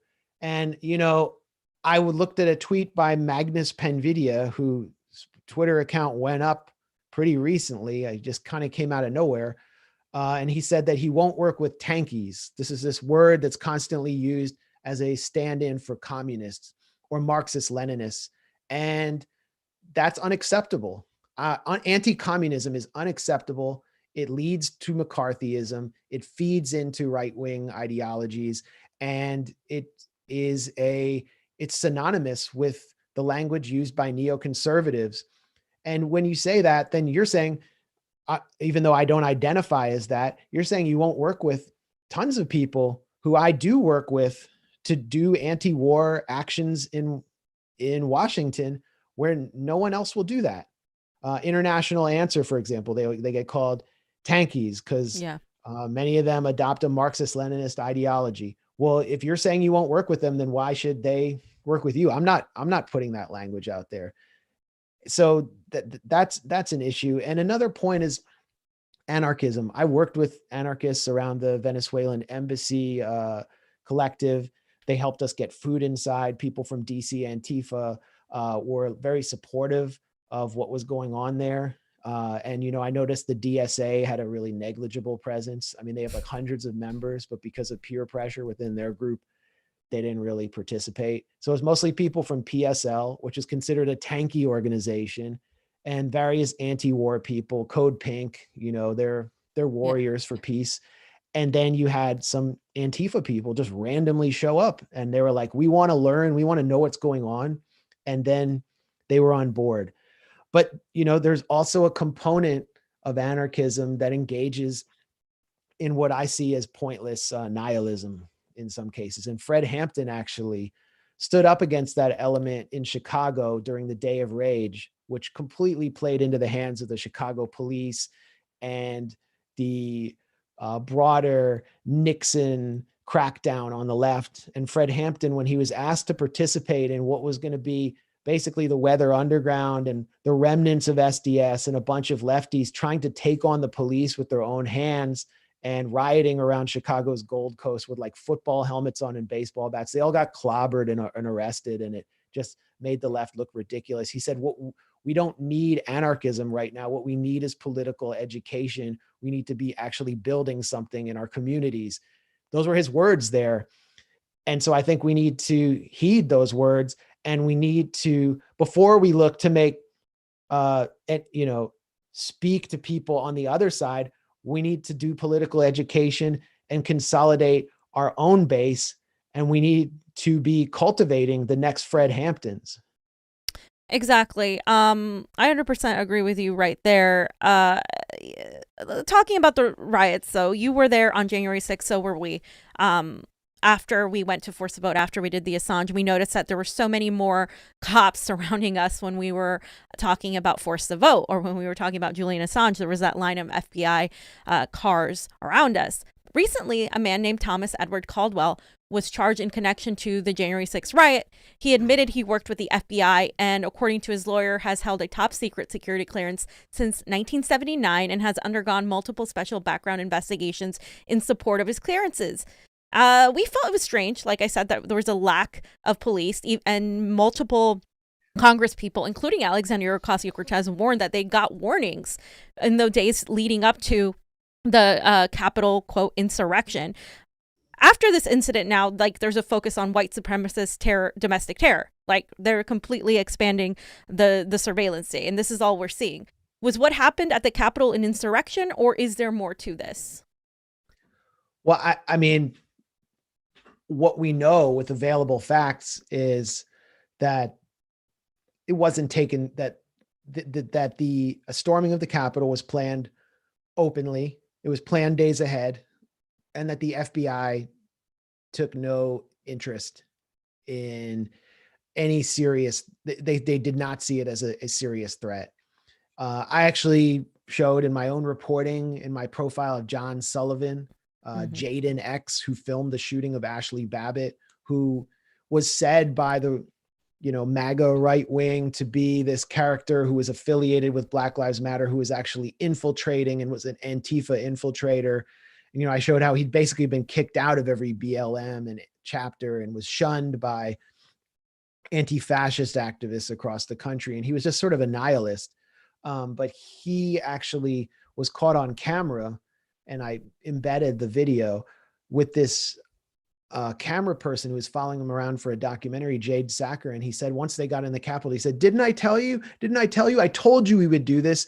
See, I was right. And she was like, you were right. Yeah. So he was saying, like, we had been planning this for days. It wasn't just some spontaneous thing. It was planned on Facebook. Yes, it was probably planned on Parler and Gab, but it was also planned on Facebook. And the FBI at 1 p.m., the Washington Post reported this, the FBI field agent at 1 p.m. who was in charge of the Hill called the Justice Department and reported no threat. At 1 p.m., they were already inside the Capitol. So why did that take place? They were already inside the Capitol, including FBI assets, like this Oath Keeper you mentioned. Do I think it was an inside job? I have no evidence of that. But it's pretty obvious that the threat wasn't taken seriously when on June 1st, 2020, I was also there, giant George Floyd protest in Washington, the military was brought out. Mark Milley from the Joint Chiefs, like the chairman of the Joint Chiefs of the Pentagon, was in the street in camouflage calling for dominating the battle space. We were shot at with rubber bullets. We were shot at with percussion grenades, tear gas, and 2 Apache helicopters were brought down within 100 meters of us, directly over my head, to create a cyclone effect, which was extremely dangerous. And, you know, if for some reason the helicopter had maneuvered out of control, it would have killed hundreds of people. And, you know, it was a military response to a march that was far more peaceful. I mean, what I witnessed, there was no looting taking place, no, you know, attacks on stores on that particular night, far more peaceful than what took place at the US Capitol. Yeah, there are a lot of questions. One issue that I think is left out is that DC's mayor, Muriel Bowser, the hours before the military attack on Black Lives Matter, she and her police chief, Pete Newsham, they were like totally on board with the military response. They were like, thank you for being in our streets to defend our city. And then they got humiliated because of the overreach, just the iron-fisted response.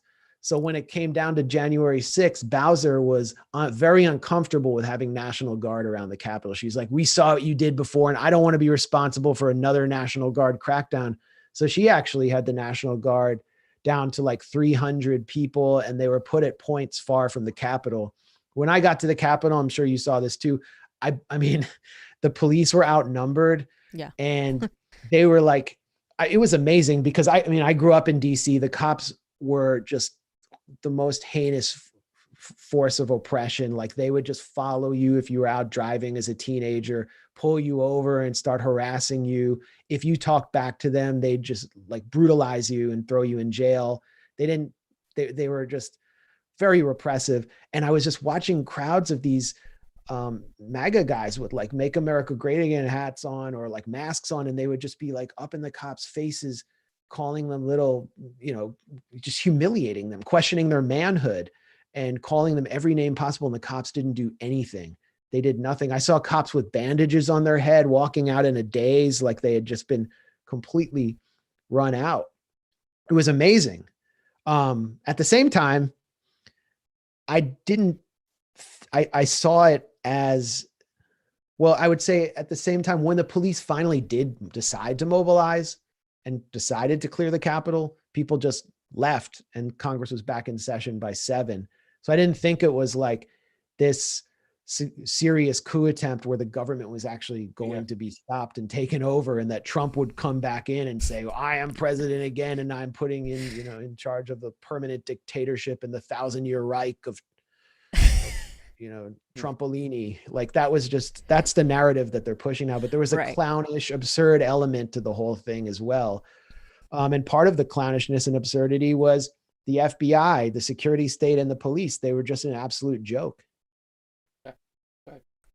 And just like it just seems like they exacerbated this situation to actually push this agenda that everybody is now, like, the left is now being targeted to as potential terror threats. And we're going to see that along via the national security state. And we're already starting to see that as well.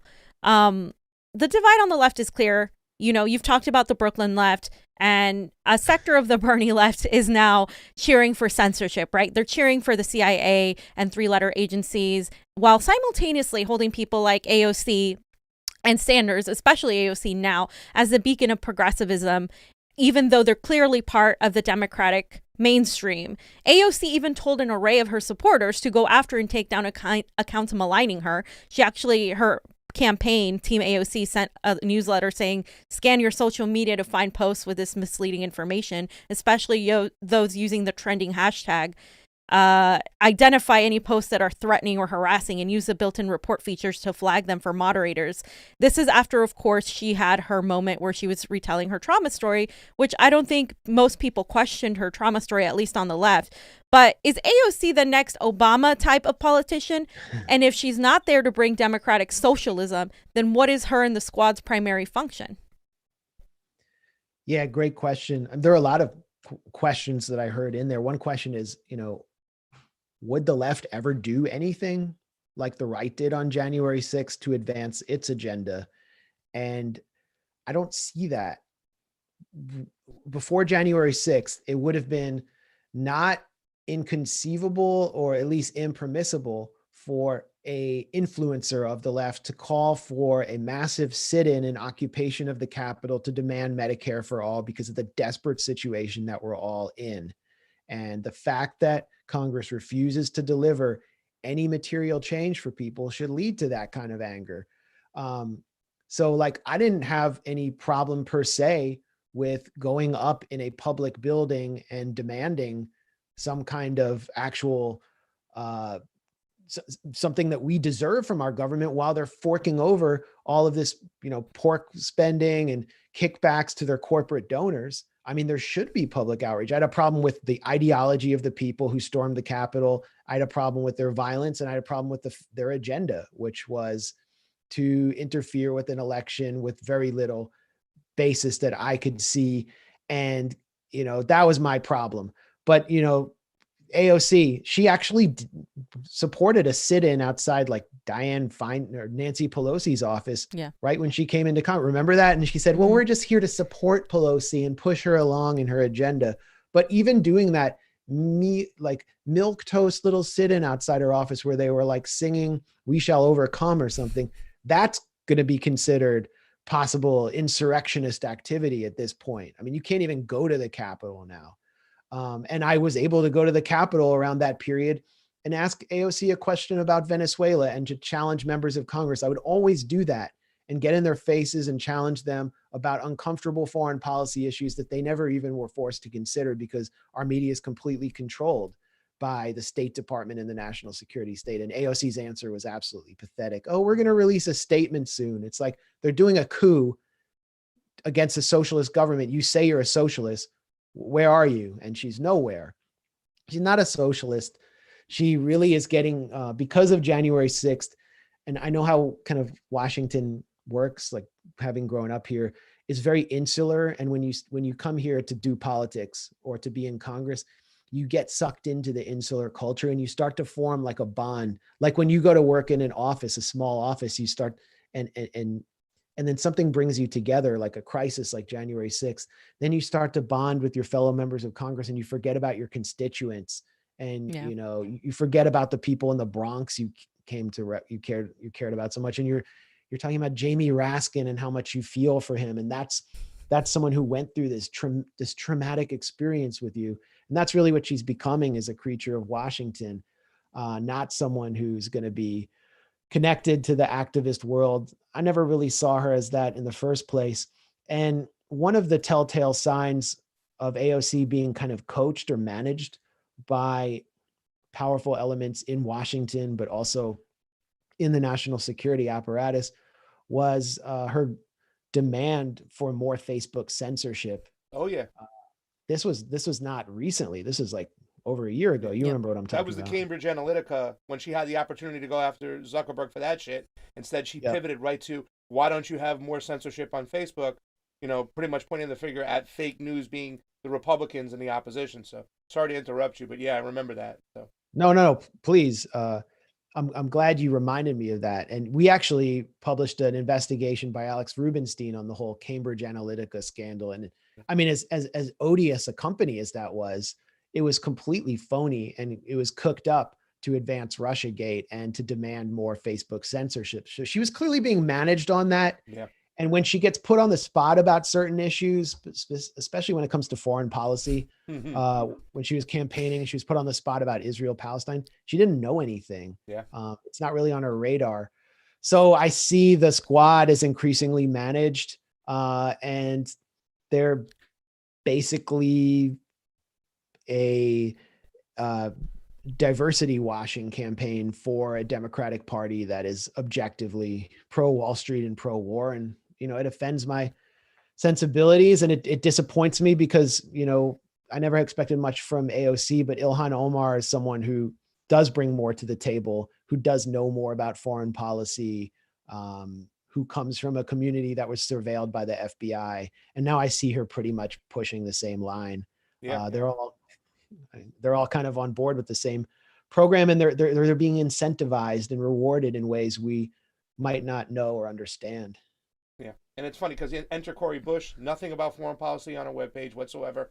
Enter in Jamal Bauman, who bragged about Obama giving him an endorsement. Once again, the terrible foreign policy. We look at the gray zone, and you guys concentrate so much on foreign policy. And throughout our coverage of electoral politics, we learned that the vast majority of progressives, with those hashtags right there, do not care about foreign policy, or they simply do not understand it from a non-Western perspective. In your opinion, is foreign policy separate from domestic policy? And if so, or if not, either way, how can we relate it to the individuals like these progressives barely looking it up? Because I remember the thing that really pissed me off about AOC is when she did what she did to you. And I said, you don't do that to Max Blumenthal. You don't defer to the caucus leadership when it comes to Venezuela. You're showing you don't care about foreign policy, neither do your followers. So back to those two questions. In your opinion, is foreign policy separate from domestic policy? It is. For us, it's inseparable because, I mean, look, the Pentagon budget, imagine if we could redirect that towards social programs, providing people with healthcare. Of course, it's not separate for us, but for them, it is. And it's because, and one of the reasons AOC has been successful in rising through the ranks or making herself a celebrity is that she knows where the red lines are. And if she had stood there with me, and, so in some respect, I kind of respected her for what she did. I was like, okay, she's not going to cross that line. If she had stood there and said that the US is recognizing a fake right-wing politician who has no credibility they're going to steal the assets that rightly belong to Venezuela to starve the country and cause hundreds of thousands of excess deaths in order to topple another socialist government. This is, global tyranny. If she had said all that, she would have been in a world of hurt with Nancy Pelosi and the powers that be in Washington, because you hear so much about the Venezuelan regime, even though they have election after election, the Putin regime, the Xi regime, the North Korean regime. We do live in a regime in the United States. There is a power base, a center of power that revolves around oligarchy and projects oligarchy around the world through empire. And that architecture of power does comprise a regime which is immovable and establishes a continuum between administration after administration after administration. The Russiagate pseudo scandal was driven by this fear that Trump would begin to, and he obviously didn't, he would begin to dismantle or challenge the regime, or that he would create so much chaos that the regime would begin to lose its control. And so Trump had to be, he had to be co-opted, targeted, impeached, and ultimately Trump was rolled by the US regime by appointing figures from John Bolton down to Fiona Hill and giving $1 trillion tax cut to the rich. And his entire presidency was this giant mask lifting moment where he spoke so many uncomfortable truths and told so many lies and caused so much chaos that he ultimately wound up handing over the keys of government to the regime that, it is back in power. When we hear Biden say America's back, that's what he means, back in power in a way that it hadn't been before, and has consolidated power, not only on the center left and in the center, but with the center right, bringing figures like Liz Cheney, who are representatives of the regime, into their fold. And now they're going to take action to crack down on all threats. When Biden says unity, what does he mean? He doesn't mean unity between, the Code Pink and the Proud Boys. He's not trying to end the culture wars and bring us all together so we can unite as Americans and build a, better future. He means unity between transatlantic elites who are centrist, between Davos type elites, to hammer down and suppress all threats to the right and the left. Right now, the threat really exists on the right. I mean, we only have, unfortunately, true populism. I mean, it's not even populism, but a kind of pseudo populism on the right in this country. The left has been completely co-opted by the Democratic Party, except for a few exceptions. And that's why the censorship is focusing on the right. And that's why people on the left are so casual about endorsing censorship, because they're like, why would we be censored? We're not threatening anything powerful. Sorry. So this all comes down to foreign policy. Yeah. Because foreign policy in the US is not about diplomacy.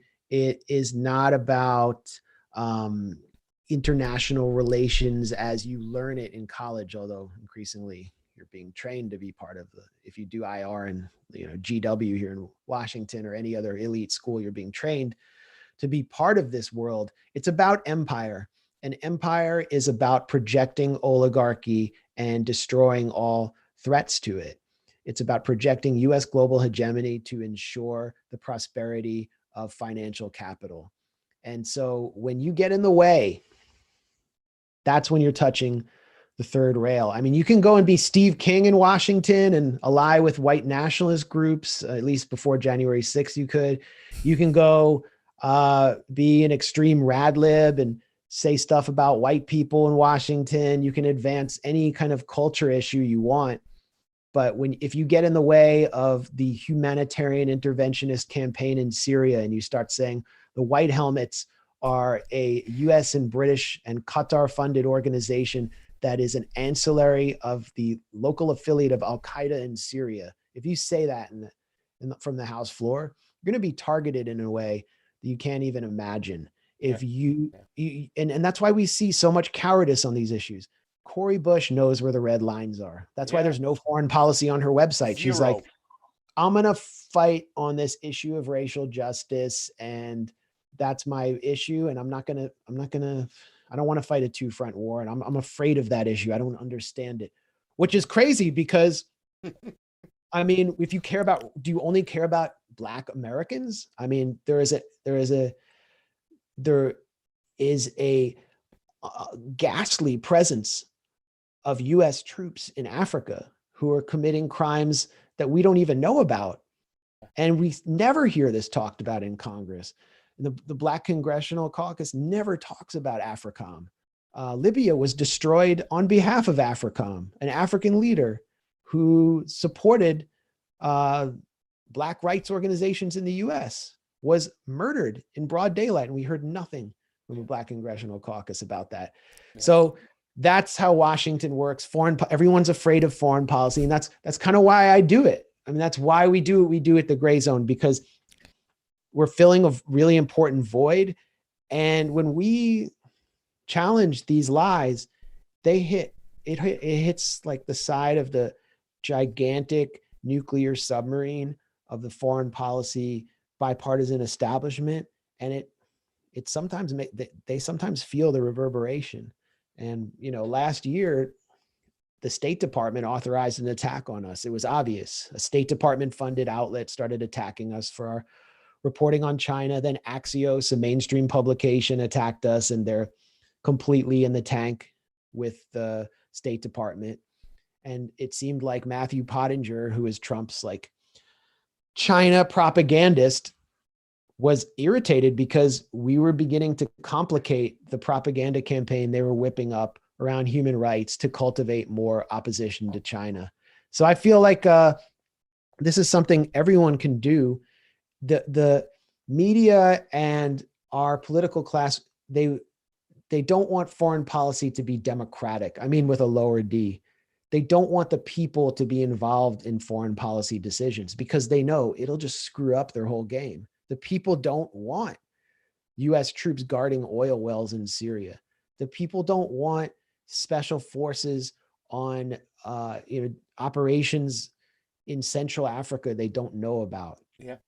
People don't want, obviously they don't want Iraq style wars where, guys from Spokane, Washington are coming back with their legs blown off and their faces burned off for Dick Cheney's Halliburton profits. But the people don't want these hostile campaigns that lead us into a possible nuclear conflict that we're not even being educated about with Russia or China. And so we're about democratizing foreign policy by educating people, and we do it through just journalism. We got Ben Norton in Ecuador right now. Yep. We just reported a Moderate Rebels episode about the election there, and it looks like US-backed candidates are working to steal it from a socialist-oriented, very popular candidate.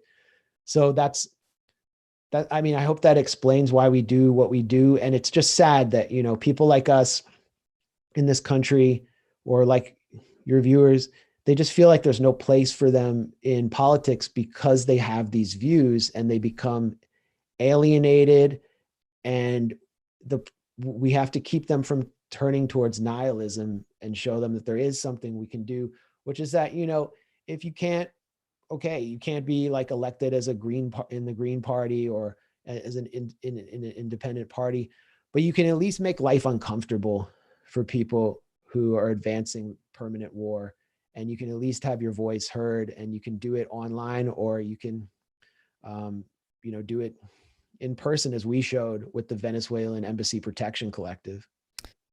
Last question. Go ahead. No, well, I just wanted to say, you know, just I know he's Benjamin's there, and you interviewed President Rafael Correa last year, and I just wanted to get your thoughts on going into the Biden administration.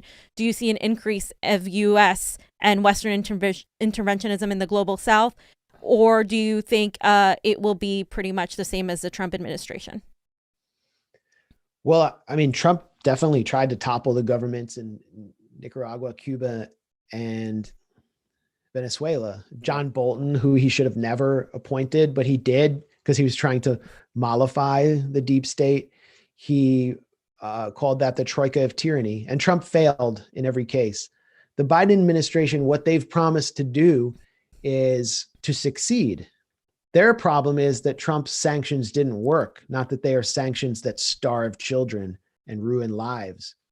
Their problem is that Trump's trade war with China failed and hurt American soy farmers, for example, not that Trump actually waged a kind of hybrid war on China. Tony Blinken's been very open about this. Mm-hmm. Their problem was that Trump cozied up too much to Netanyahu, and it was just this ridiculous, absurd love fest where, you know, Trump got a settlement named after him, Trump Heights in the Golan Heights. The Biden administration, they'd prefer like a fake peace process while the U.S. continues giving $4 billion a year to Israel. I mean, what they want is a smarter, more sophisticated empire. And I think they will be more effective in perpetuating some of the most odious acts of American foreign policy. And Trump, you know, he said he didn't start any new wars, but that's not the way war works anymore. I use this term hybrid war because the U.S. learned from the Iraq War that it can't just send tanks to another country and battleships and infantry and expect a positive result that the U.S. public is going to approve of. So they have more sophisticated weapons. I mean, sanctions, blockading countries, waging these kind of lawfare campaigns where the CIA and Department of Justice assisted figures in the Brazilian right and the Brazilian government in getting Lula da Silva put in jail on phony corruption charges. Rafael Correa is in exile from his own country in Ecuador. And Julian Assange was jailed thanks to U.S. involvement and meddling in Ecuador, as I've reported. So that's hybrid war. And it's more sophisticated. It happens below the surface. The U.S. public often doesn't notice it. And that information war is part of hybrid war. Information war, you know, you could say everybody's involved in information war online, but the most powerful information war takes place in our mainstream and corporate media, where they decide to target a country and paint it as a, you know, dictatorial hellhole. This started in Venezuela in like 2013, along with the economic war. And the country and the leadership becomes discredited in the eyes of the public, especially like the progressive public that would otherwise defend it. And then you get accused of supporting a dictator, right? Or supporting genocide if they accuse him of genocide. And it's very easy to do this because of the opportunism of the people who work at the New York Times and Washington Post, and the fact that they identify with the U.S. national security state and often are a part of it in a certain way. They're basically stenographers for the State Department and Langley. So that's the kind of war we're seeing, but it is a war nonetheless. And it's a war that harms so many people, as I've seen being in Venezuela. Actually, Congress just for the first time conducted a review of sanctions on Venezuela and was forced to admit that the sanctions actually did help cause the economic catastrophe they're facing. Like, we're not allowed to say that. We're not allowed to say, oh, if you blockade a country and prevent it from exporting oil or importing fuel, and its main source of revenue is oil, that it's going to have an economic catastrophe and millions of people are going to leave and people will be plunged into poverty. No, it's because of the corruption of the big bad dictator. And we have to, just accept that because the guy, he's some brown guy with a mustache, so he must be a dictator. But the reality is that U.S. policy is doing this. It's war, and it's war on the poor of the world. And so we have to, it takes a lot to help people understand that. Yeah. And Well, that's Max, why this kind of education is important. I know that's the hour right there. I don't want to keep you any longer than you've already hung in there with us. You're one of those guests we can talk for hours. I had like a million more questions to ask you. It's funny when you were talking about, what's going on in the global South. I also wonder if Donald Trump had a part to play in what happened in the Bolivia coup as well. You know what I'm saying? And I'm hoping some more stuff gets leaked out over the time. The talkings from Marco Rubio, the back door. What did Trump know? You know what I'm saying? So when he said, "Oh, he didn't start another war," I still feel he was responsible for somewhat for those actions. But please tell everybody out there where they can find you, Max, and thank you so much for coming on the show today. Yeah, thanks a lot for having me. And you can find me on Twitter at Max Blumenthal, thegrayzone.com. That's GRAY. It's not a hair club for men. It's our news website. And we have YouTube channel, The Gray Zone. And I also do a podcast with Ben Norton, who's been a guest here before, Moderate Rebels. And we got an episode coming up about Ecuador and a really disturbing situation unfolding there. So look out for that. You can find us on all the sites, except we're not on Rokfin yet. And, who knows, maybe we'll be heading there. Over. It's good that some alternatives are out there. Yeah. Censorship is coming for everyone. So please, everybody, just learn as much as you can while and while we're here. Thank you so much. Thanks, Max. All right. Thanks a lot, guys. Bye. Great guest. Yeah. Should we take a little quick break real quick? Johnny, can you spin the wheels for a little bit? Take a little break and we'll come right back. We'll be right back. Okay.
Welcome back to the Convo Couch, everyone. Pasta Jardula.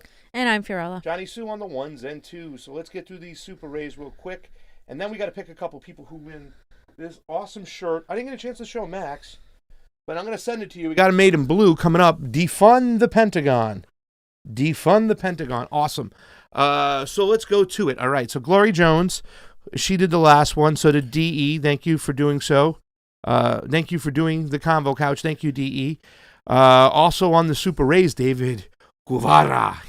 For having Max on, he gave a beautiful tip. Thank you so much, David Guevara. That is really awesome of you. As you can see, the Super Rays are coming in from your generosity out there. Thank you so much, everybody. Revolutionary Koala always shows up. 97 people watching. Gray Zone should interview Boogaloos. Well, you know, that's up to Max and the people, but I think they're more about the foreign policy. There's so much stuff going on right now. They're going to be overloaded with work, especially with this election going on. Carrie Mark, don't let anyone tell you who the enemy is. Don't fall for the propaganda. We won't, Carrie Mark. You always keep us in line. Thank you so much. Embold Fate, Embold Fate. How is the Grade Zone not demonetized yet? Is Max on Library and Odyssey? Surprised they haven't been pulled down yet. You know, we've been saying this for a while, fam. They talk about so much foreign policy. Mm-hmm. Oh, by the way, we just went over 100 watchers there today. That's awesome. They talk about so much foreign policy, and they really do shine the spotlight on the intelligence apparatus. They do wonderful reporting. It's like, especially on the ground stuff, like things I would love to do. I would love to go to Venezuela. I would love to go to Ecuador. You know. Oh, yeah. Guess who showed up? Mohammed Afzal. Mohammed, what's going on? Thank you so much for the Super Ray. We always love it when you come aboard. We always count on you, Mohammed. Thank you so much. Dur Batsu, love this Max guy. Thanks for having him on. Dur, who just said, love this Max guy. If that's the first time you're seeing a little Max, you're going to want to have more Max. He's got Mad Max. Got a great point of view.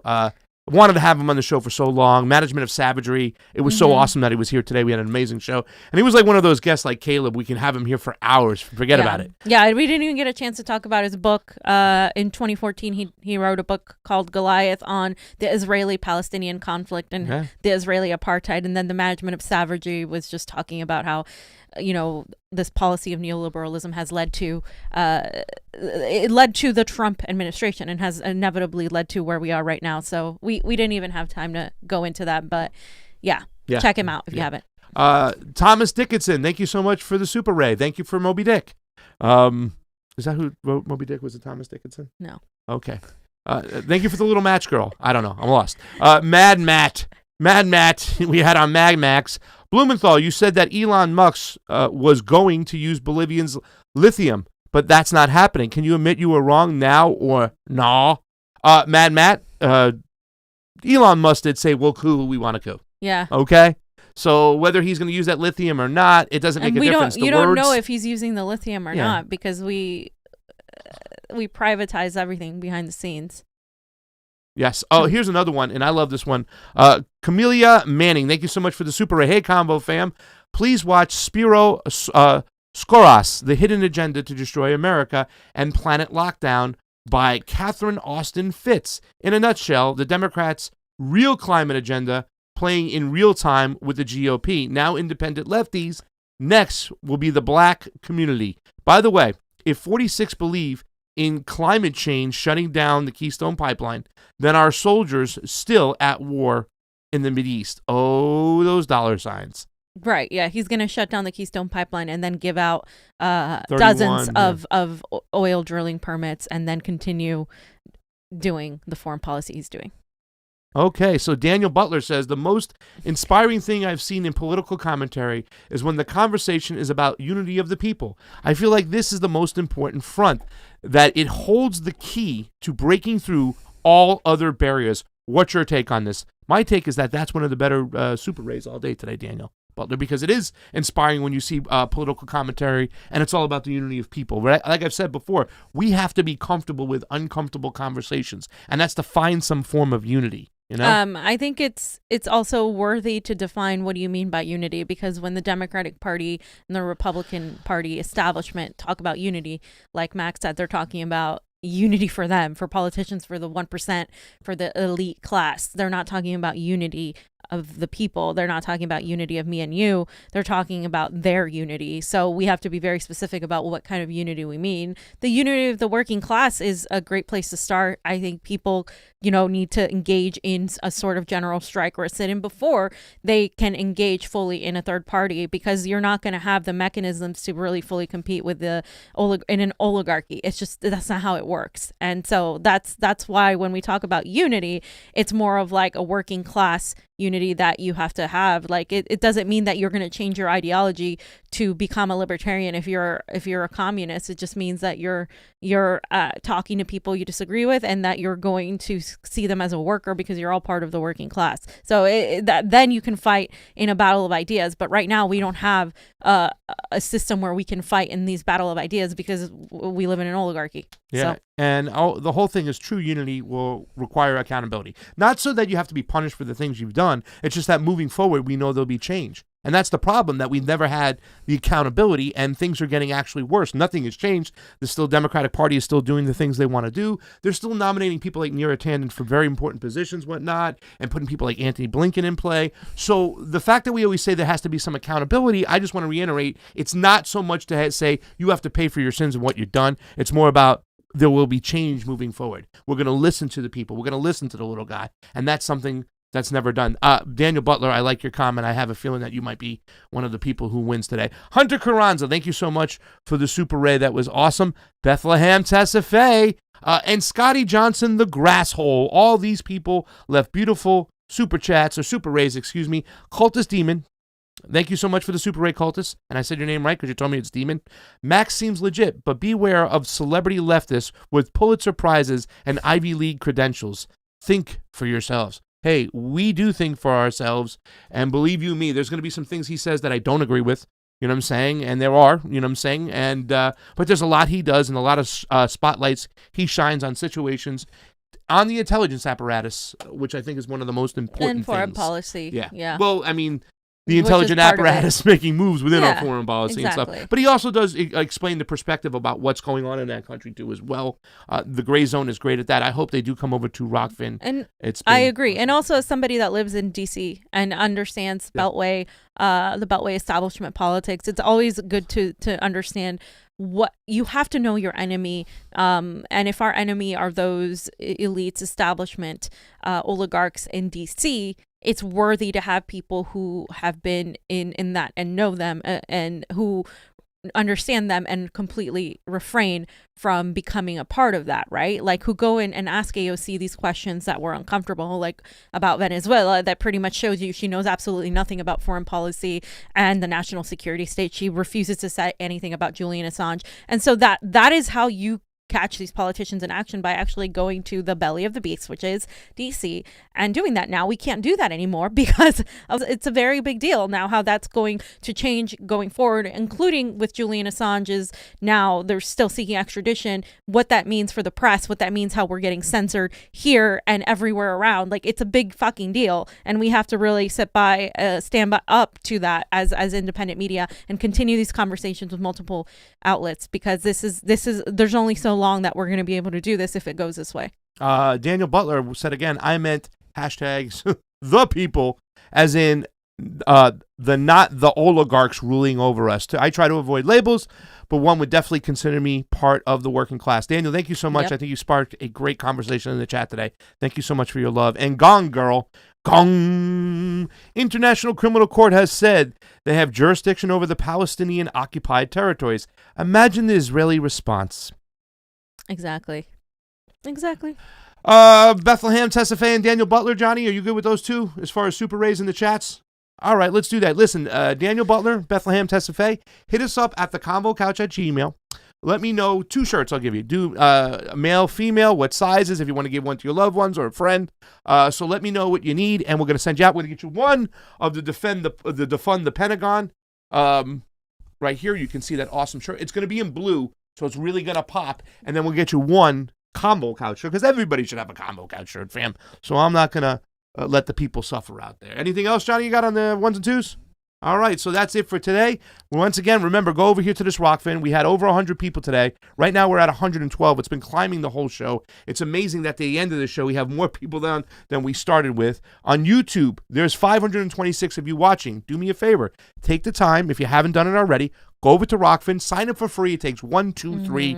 If you got a few extra bucks and you can afford it, you got that, if you're getting that stimulus check and if you're getting the unemployment, hook us up for $9.99 a month. And here's the thing. For $9.99 a month, that gives you our premium content, everybody's premium content across the board. Even if you sign up for Niko House and give him the endorsement, or Jimmy Dore, or Romplico, it helps us all because it's a co-opt kind of platform, so we all reap in the benefits. And we tell you guys all the time, if you want to join in the monetary gains, and they've been great gains, get yourself a crypto wallet, buy yourself some Ethereum, transfer over to some Rays, then come over and watch our show, cheer us on, and hope like hell that it keeps going up, because it's been really good to us. And once again, they don't censor their content creators. Also, we have a PayPal, a webpage, the whole 9 yards. Thank you to our Patreons. You guys have been awesome. So that's all I have today. So for Pasta Jardula and Fiorella, Johnny Sue on those 1s and 2s. And we will be talking about time admits the election was rigged in a separate video, because it's a long subject. So Yes. just want to let you guys know, since it's in the title. All right. Convo out. Later. Bye.